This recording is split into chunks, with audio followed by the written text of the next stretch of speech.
So for today's video mga ka-e-bike, tatakbo tayo ngayon ng Pampanga. So i-deliver natin tong RK01 going to Pampanga. Let's go mga ka-e-bike. Samahan nyo kami, deliver natin tong RK01.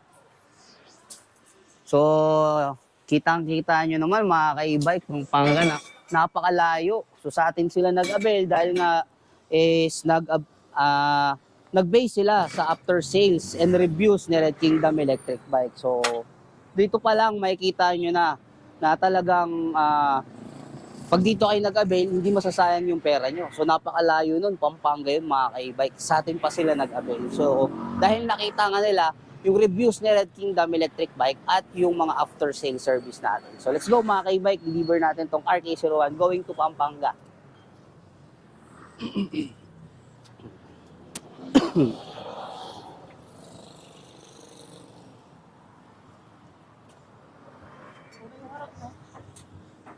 Patras. Pagano. Mga ka-e-bike, nandito na tayo sa may NLEX. So going to San Vicente tayo mga ka-e-bike. I-deliver natin tong RK01 dito sa may lang bandang Santa Rita sa may Pampanga.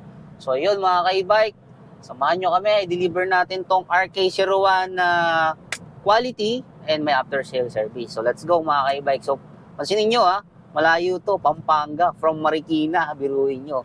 So, ganun pa rin talaga, marami pa rin talagang nagbe-base sa after sales at saka sa review ng mga customer. Kasi hindi rin biro talaga yung bibitaw nilang pera. So, yun lang mga ka-e-bike, maging wise tayo. So, let's go mga ka-e-bike. Okay, banat. Okay. So yun mga ka-e-bike, nandito na tayo sa may Pampanga. So ibababa na natin tong RK01, then assemble natin, then i-demo natin kay customer. So let's go mga ka-e-bike.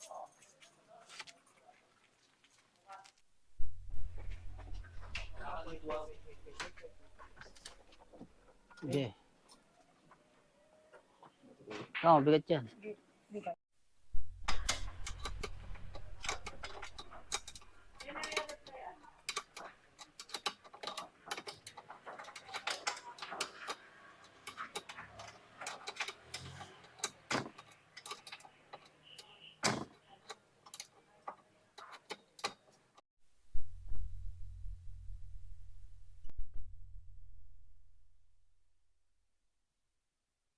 So yun mga ka-e-bike, i-demo na natin kay ma'am kung paano i-operate yung e-bike nila. So ma'am, i-demo po namin sa inyo.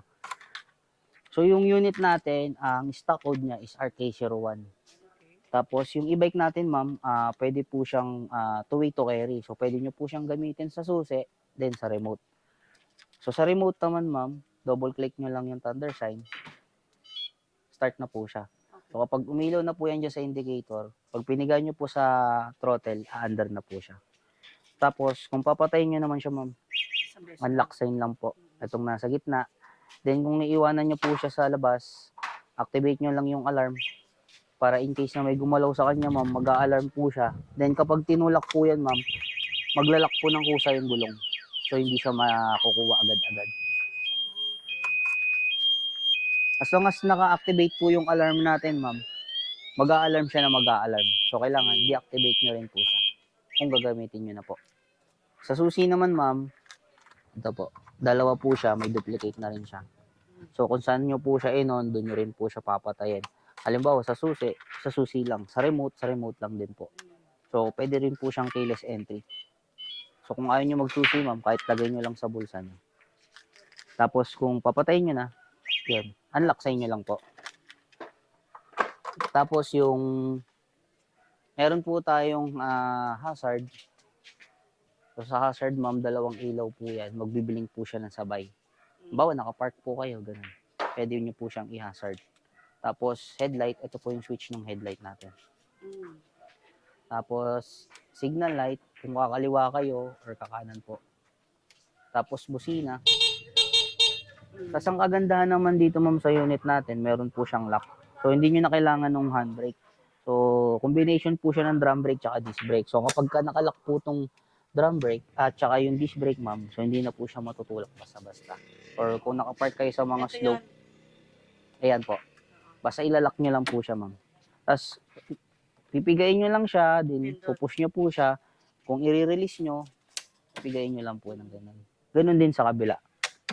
Kung ilalak nyo po, pigayin nyo po, tapos ilak nyo. Tapos release, pipigayin nyo lang din po siya. Tapos sa battery, ma'am, ito po yung bar ng battery.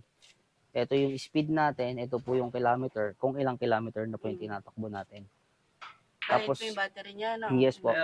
Ang sign ng battery natin, ma'am, kapag nagbabukas po siya, nagbi-blink po yan habang tumatakbo. Tapos, yung sign naman na pwede niya po siyang i-charge at least 2 bar or 3 bar. Hindi Basta yung kada nagbi-blink na to. Charge ng charge, no? Hindi po, ma'am. Mas mataas yung Ah. possible na mabilis masira yung Kaya battery nga. niya. Kailangan, pag ilan battery bago charge? Ang sign niya, ma'am, ito, ma'am, sa battery. 2 bar, at least 2 bar, pwede nyo na pong i-charge yan. Okay. Pero kung halimbawa, 2 bar, tapos may pupuntahan kayo, huwag nyo po siyang ilalayo kasi ang 2 bar, ma'am, medyo malapit-lapit na lang ang biyahe niyan. Pero ang isang full charge niyan, ma'am. So yun, mga ka-e-bike, tapos na natin i-demo. So all goods na lahat, na i-checklist na natin, na-check na natin kung function lahat yung mga mechanics ng ating e-bike. So maraming salamat kila, ma'am. At kahit nasa Marikina tayo, sa atin pa rin sila nag-avail going to Pampanga. So ay mga ka-e-bike, sa mga gusto mag-avail, message lang kayo sa Facebook page ng Red Kingdom Electric Bike. So maraming salamat din po dun sa katransak namin na nasa Canada po siya. Si ma'am po yung kausap namin sa page. So kumbaga parang gift niya ata to dito. Kung service nila dito sa village nila. So maraming salamat kay ma'am. God bless po. Thank you po.